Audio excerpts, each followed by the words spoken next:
हरे कृष्णा। कृष्ण भक्ति और विष्णु भक्ति में क्या अंतर है? ये बहुत ऐसा सवाल है जो हमेशा मन में आता है।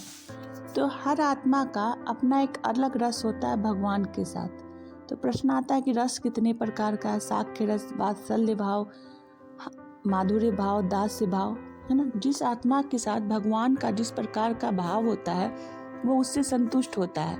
हनुमान जी कभी भी गोपी से नहीं सोचते हैं कि गोपियाँ बहुत श्रेष्ठ है, मैं गोपी जैसा बनूंगा। नहीं, वो अपने भाव में संतुष्ट है।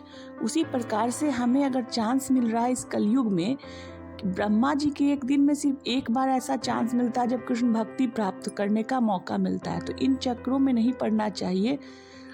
अरे वो प्रहलाद महाराज थे, उनका अपना भाव था नरसिंह भगवान के साथ जिसमें वो संतुष्ट हैं। उसी प्रकार से वो उस अपने भक्ति में कोई कमी नहीं आने देते थे।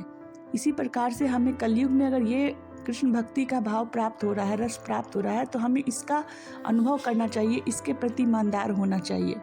अध्यात्म क्या है? संतुष्टि होता है। अध्यात्म में संतुष्टि होता है, सेवा और भाव से आदमी संतुष्ट होता है। लेकिन मटेरियल वर्ल्ड में आदमी संतुष्ट नहीं होता है, और मटेरियल लाइफ में भी आप सेवा करते हो, उसी तरह अध्यात्म में भी आप सेवा के लिए उत्सुक रहना चाहिए, जिससे आपको संतुष्टि मिलेगी। इन सब चीज़ों में नहीं पड़ना चाहिए कि विष्णु भक्ति करे या कृष्ण भक्ति। हर आदमी का अपना अपना भाव होता है, भगवान के साथ संबंध होता है, उस भाव में उसको संतुष्ट होना चाहिए। और लेकिन सेवा के लिए असंतुष्ट होना चाहिए, यानी कि हमें भगवान की बहुत से ज़्यादा सेवा करने का मौका मिले। हरे कृष्णा।